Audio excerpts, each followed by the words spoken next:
En este segundo video de la séptima sesión sobre función tubular, echaremos un vistazo al concepto de reabsorción activa secundaria. Bien, hablemos de la reabsorción activa secundaria limitada por transporte máximo. Y el ejemplo típico de reabsorción activa secundaria limitada por transporte máximo es el caso de la glucosa. Hemos descrito en videos previos que en la fisiología renal básicamente hay dos tipos de sustancias, aquellas que no tienen umbral renal y por lo tanto a cualquier valor positivo en su concentración plasmática muestran excreción, y las sustancias con umbral renal, las cuales hasta que no se alcanza o hasta que no se rebasa una concentración plasmática crítica por arriba de la cual se empieza a excretar la sustancia, aparece pues en la orina. A esta concentración plasmática crítica por arriba de la cual empieza a excretarse se le conoce con el nombre de umbral renal. Es claro que si una sustancia, como podría ser el caso de la glucosa, que es una típica sustancia con umbral renal, su concentración plasmática rebasa el umbral, pues esta sustancia se excretará. Bien, ahora viene una pregunta que fundamentalmente tiene el propósito de recordar a ustedes el concepto de depuración. Entonces, la depuración renal de una sustancia es el cociente entre la excreción de la sustancia dividido entre su concentración plasmática.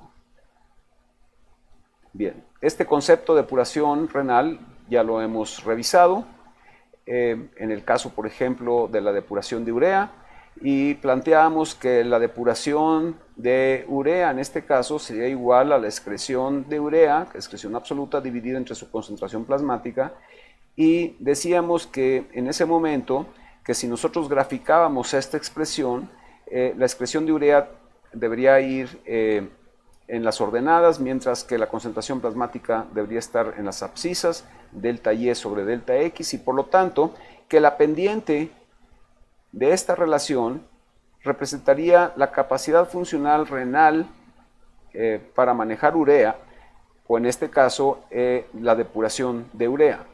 Y así planteábamos que si la depuración de urea disminuía, la consecuencia básica para una misma producción de urea es que la concentración plasmática subiera, o si la depuración de urea aumentara, lo que sucedería para este mismo nivel de producción es que la concentración plasmática de urea disminuyera. Bien, fíjense ustedes que cuando hablamos del concepto de depuración dijimos que el coeficiente angular de esta relación de la excreción absoluta sobre la concentración plasmática representaba la depuración de la sustancia. Bien, pues ahora nos encontramos con que en la expresión de las sustancias sin o con umbral renal tenemos exactamente la misma expresión en las ordenadas de excreción de la sustancia contra la concentración plasmática en las abscisas. De suerte entonces que umbral renal puede ser redefinido como la concentración plasmática de una sustancia por arriba de la cual empieza a excretarse en la orina o depurarse. Bien. Lo que está representando esta línea es el proceso excretorio. Aquí está. La depuración estaría representado por el coeficiente angular, es decir, la pendiente que tuviera esta línea. De manera entonces que si consideráramos que una sustancia X tuviera una depuración normal, por este caso, por ejemplo, glucosa, entonces este concepto sigue siendo válido aun cuando la depuración de glucosa se reduzca. Es decir, el umbral renal es la concentración plasmática de una sustancia por arriba de la cual empieza a excretarse en la orina o a depurarse. Y yo quiero insistir que el coeficiente angular de esta relación traduce la depuración de la sustancia. Este mismo concepto puede trasladarse al caso de las sustancias sin umbral renal, y esta línea representaría el caso de una sustancia sin umbral renal que tiene una depuración normal, o el caso de una sustancia en el cual su depuración renal está disminuida. Bien, pero regresemos entonces al caso glucosa. Bien, sabemos entonces que la cantidad reabsorbida de glucosa, como hemos descrito desde el principio, es la cantidad filtrada menos la cantidad excretada. Bien, la cantidad reabsorbida de glucosa en el túbulo, que este es un fenómeno que se da fundamentalmente a nivel de tubo proximal, es del orden de unos 375 miligramos por minuto por unos 73 metros cuadrados de superficie corporal. Este sería el transporte máximo de glucosa que puede mostrar el varón. En el caso de la mujer, este valor se reduce aproximadamente unos 50 miligramos, de tal manera que el transporte máximo de la mujer anda en el orden de los 325 miligramos por minuto por unos 73 metros cuadrados de superficie corporal. Bien, dado que esta es la magnitud del transporte máximo, entonces a este transporte máximo se conoce como TM, el TM. Y todas las sustancias con umbral renal tendrán un TM. Fosfato tendrá un TM, sulfato tendrá un TM, y así los metabolitos del ciclo del ácido tricarboxílico tendrán transporte máximo.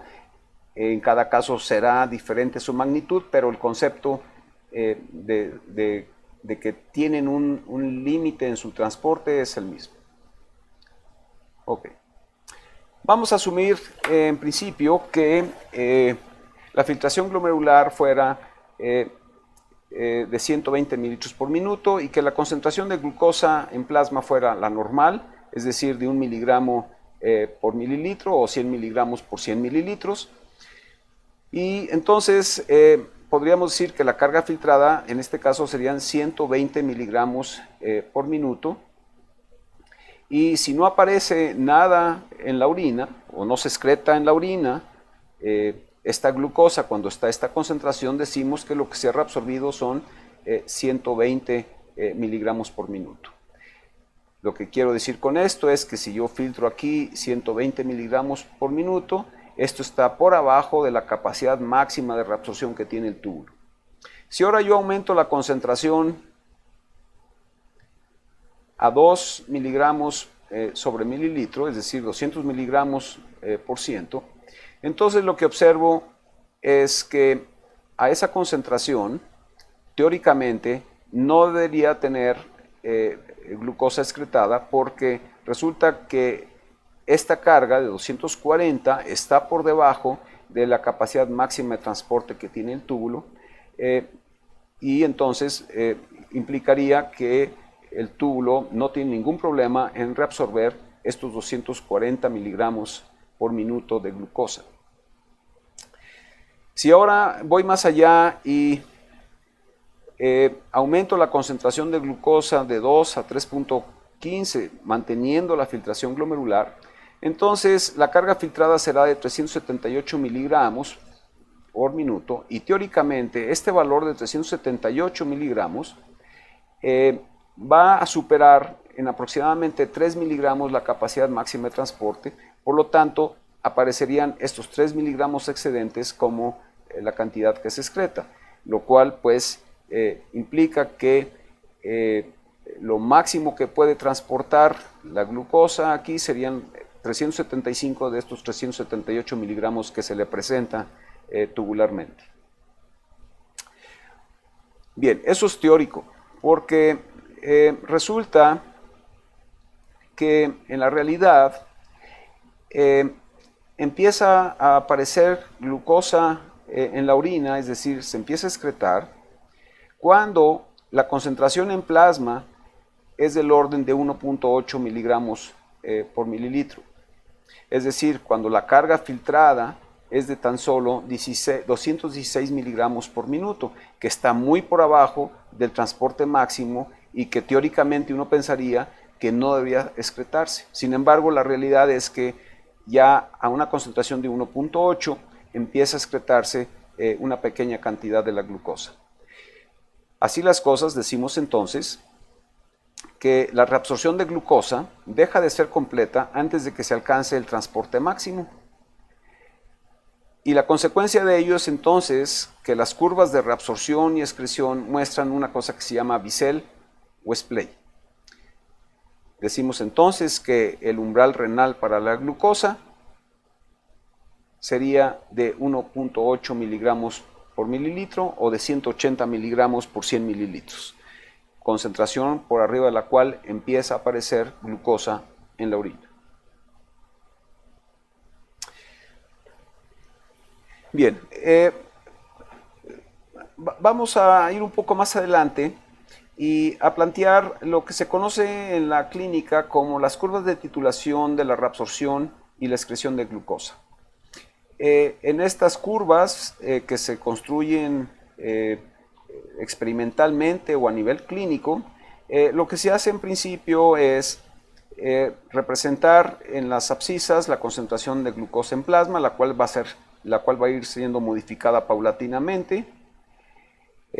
Y en las ordenadas se representa la masa de glucosa filtrada, la masa de glucosa reabsorbida o la masa de glucosa excretada. Todo ello en miligramos por minuto. Y vamos a plantear que en principio la filtración glomerular en un caso específico, fuera de un humano, fuera de 120 mililitros por minuto y que esta filtración glomerular se mantuviera constante. De suerte entonces que si yo quisiera calcular la cantidad que se filtra, tendría que multiplicar 120 por esta concentración, por cada una de estas concentraciones, y lo que obtendría gráficamente sería esa línea. Esta línea, por lo tanto, representa lo que se filtra o la carga filtrada de glucosa conforme yo voy aumentando la concentración plasmática de glucosa mientras que mantengo la filtración glomerular. Bien. Así las cosas, entonces, lo que yo observo en condiciones normales es que si para esta concentración de glucosa, lo que observo es que toda ella se reabsorbe y prácticamente nada se excreta, lo cual estaría representado aquí por estos puntos azules. Si yo ahora aumento la concentración de glucosa y aumento la carga filtrada, lo que sigo observando es que se reabsorbe en su totalidad y por lo tanto no se excreta. Si sigo aumentando la concentración plasmática a un valor por arriba de 1.5, pues se sigue reabsorbiendo máximamente, pero resulta que cuando alcanzo valores cercanos a 1.8 miligramos por mililitro, que es el umbral renal, entonces ahora ya la glucosa no se reabsorbe por completo y entonces empiezo a observar que se excreta en la orina. Si sigo aumentando la concentración plasmática de glucosa, veré que cada vez más se reabsorbe menos y por lo tanto que cada vez más se excreta más, hasta que llego a un punto o una meseta que representa el transporte máximo, los 375 miligramos por minuto por 1,73 metros cuadrados de superficie corporal, del cual describíamos que es el transporte máximo para glucosa. Y resulta que a partir del momento en el que se rebasa el umbral, entonces ahora esta curva de excreción, la curva de excreción entonces cursa paralelo a la curva de filtración. De manera entonces que podríamos describir pues que cuando se alcanza el transporte máximo, entonces los aumentos en la concentración en la carga filtrada de glucosa se ven acompañados de aumentos en la excreción de glucosa. Esta curva de titulación es útil porque desde el punto de vista clínico permite identificar diferentes condiciones patológicas en el manejo renal de glucosa. Bien,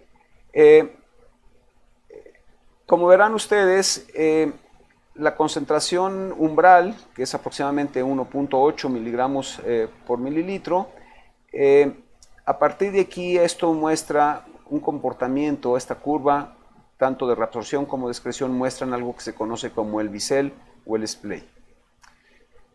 Bien, históricamente este bisel o el splay se consideró que podría estar representando una curva de distribución de frecuencia de una población heterogénea de nefronas, unas pocas con un transporte máximo bajo, una mayoría con transporte máximo intermedio y otras pocas con transporte máximo alto. Y así históricamente se consideró en principio que se podría explicar el bisel o el splay. Sin embargo, la hipótesis que se generó de este planteamiento es que si eso fuera cierto, se esperaría que una sola nefrona no tuviera bisel, lo cual cuando se desarrolló la tecnología se demostró que eso no era cierto. De manera que una explicación alternativa se relaciona con las características cinéticas de la asociación entre la glucosa y su transportador. Es decir, que el transportador muestra una cinética de tipo michaeliano, de Michaelis-Menten, en donde la velocidad máxima está traduciendo la capacidad y depende del número de transportadores y de su velocidad máxima de transporte. Y por otro lado, el Km, la concentración plasmática a la cual se encuentra la mitad de la actividad máxima, estaría hablando de la afinidad del transportador. De manera entonces que logró definirse que en el tubo proximal, tubo contorneado proximal, existe un primer transportador, que es un cotransportador sodio-glucosa, que se conoce como SGLT2, que es el acrónimo de Sodium Glucose Transport 2, es decir, SGLT2. Es un cotransportador en principio electrogénico, en el cual para que se transporte glucosas se necesita sodio, y lo contrario también es cierto, para que se transporte sodio se necesita glucosa. Este transportador SGLT2 es un transportador de alta capacidad y baja afinidad, y una vez que esta glucosa ha sido introducida a la célula a través de este cotransportador, entonces es traslocado hacia la porción vasolateral a través de una proteína que permite la difusión facilitada de glucosa, que se llama GLUT2. De manera entonces que en la estequiometría de este transportador SGLT2, se transporta una glucosa con un sodio. Insisto, este transportador es electrogénico. En la parte recta del tubo proximal existe, sin embargo, otro transportador de glucosa que se le conoce como SGLT1, cuya estequiometría es de 2 sodios por glucosa o galactosa, puede transportarse a glucosa o galactosa, el cual también es electrogénico, pero que a diferencia de SGLT2 es un transportador de baja capacidad y alta afinidad. La glucosa que es transportada a través de SGLT1 es traslocada hacia el lado vasolateral o por la membrana vasolateral a través de otra proteína que permite la difusión facilitada de glucosa, que es GLUT1. Esta disposición, la naturaleza la ha planteado estratégicamente.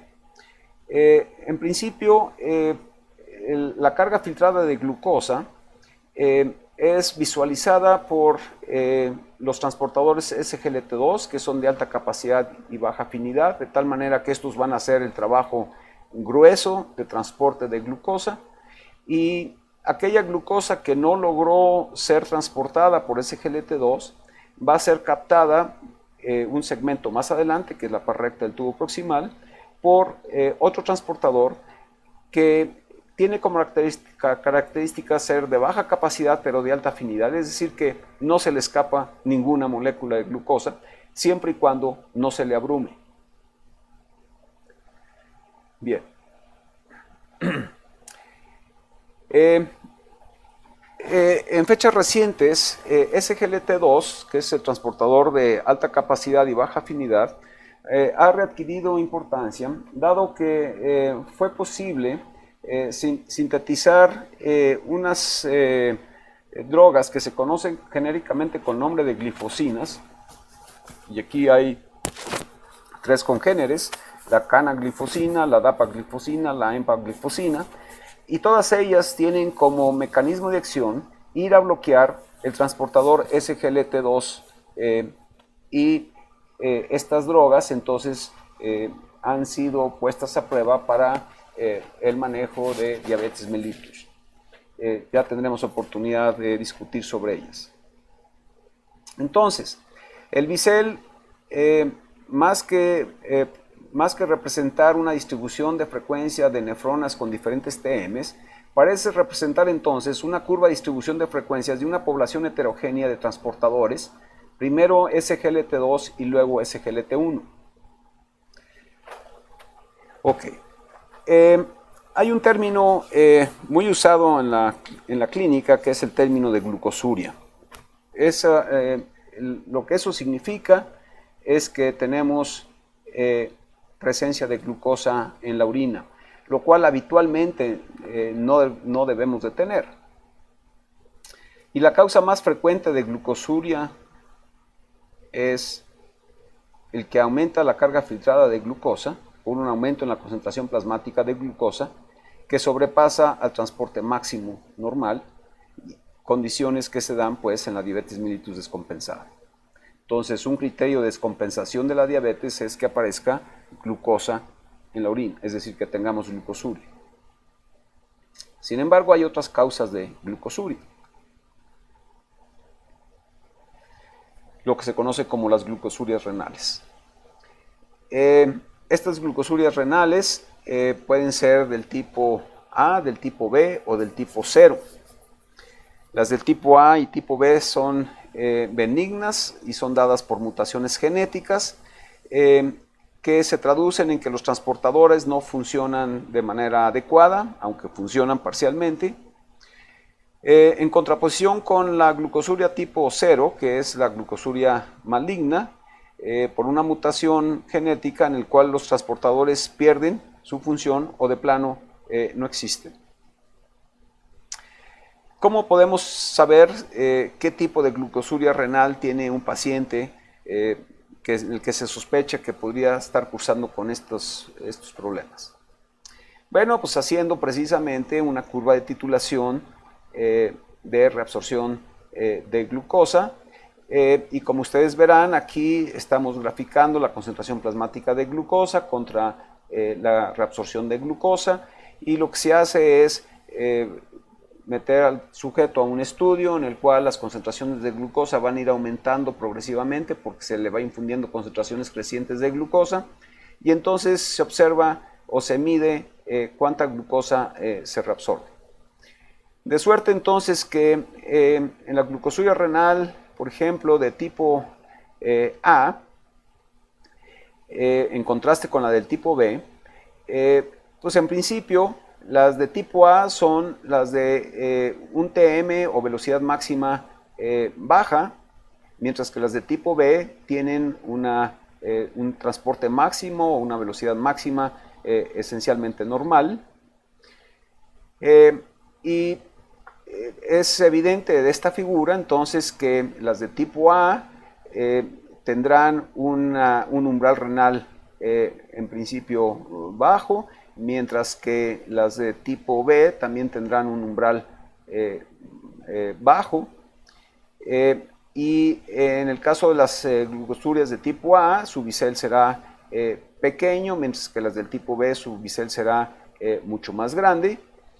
Y si ustedes recuerdan, la manera como se obtiene el KM se necesita determinar cuál es la respuesta máxima, y entonces se divide esta respuesta máxima a la mitad, y en el momento en el que se obtiene esta respuesta, la mitad de la respuesta máxima, se extrapola hacia el eje de la concentración, y entonces encontramos que Para el caso de la glucosuria renal tipo A, el valor a la mitad sería este y por lo tanto su Km sería un Km bajo, mientras que para el caso de la de tipo B, que sería esta línea punteada, entonces la mitad de esta respuesta daría un Km más alto, lo cual pues está implicando que las de tipo A son de alta afinidad, mientras que las de tipo B son de baja afinidad.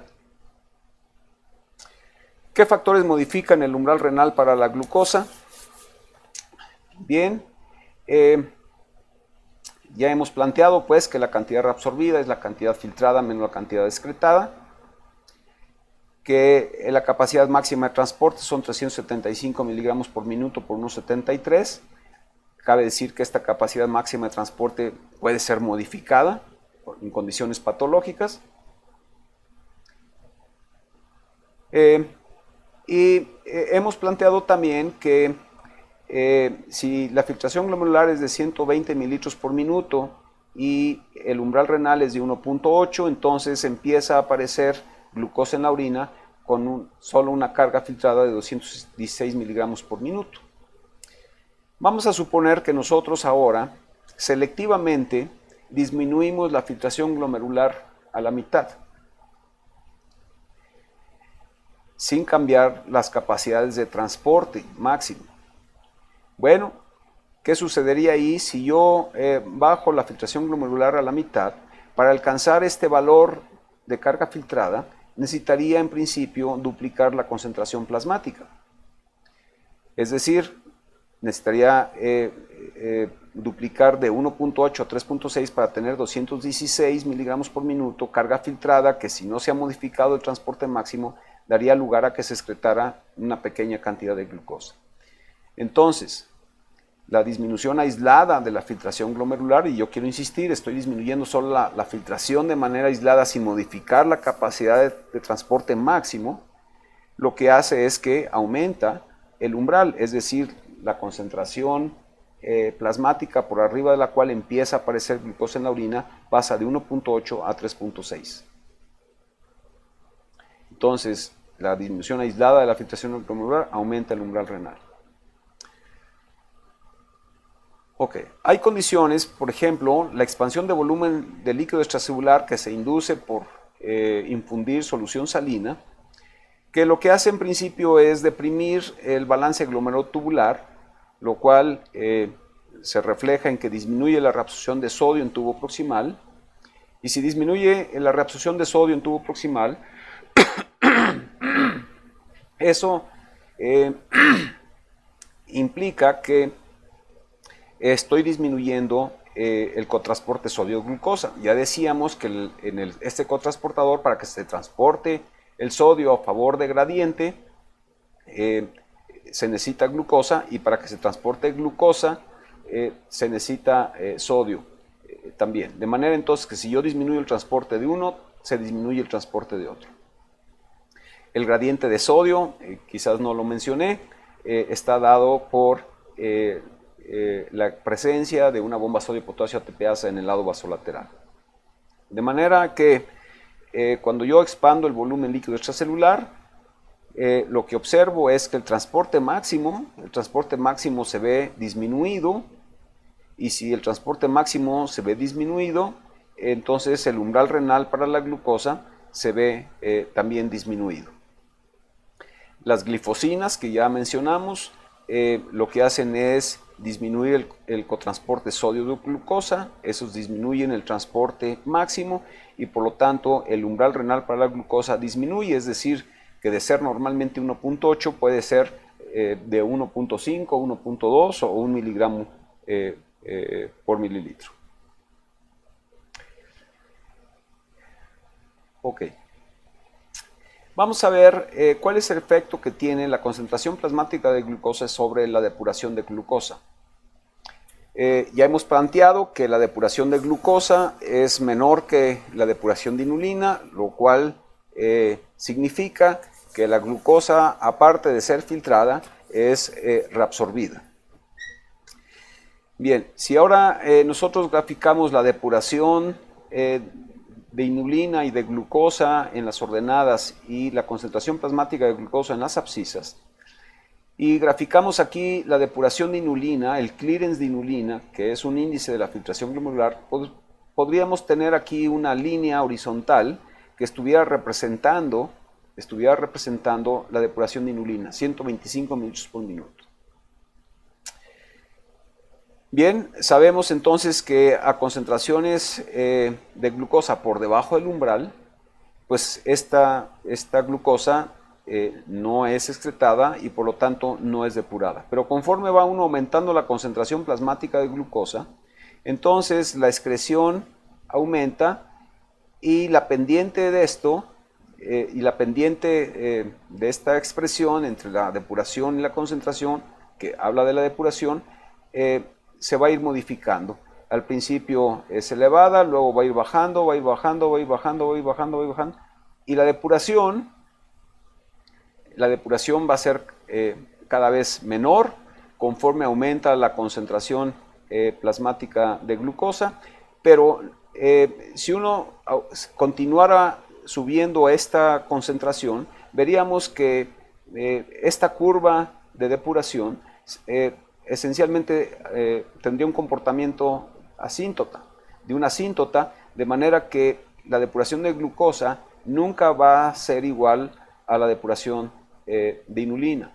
La razón de ello es que aunque aumente la carga filtrada, siempre se estará reabsorbiendo una cierta cantidad de glucosa y por lo tanto nunca se juntarán estas dos líneas. Entonces, ok. La depuración de glucosa siempre será menor que la depuración de inulina, dado que siempre se reabsorbe parte de la glucosa filtrada.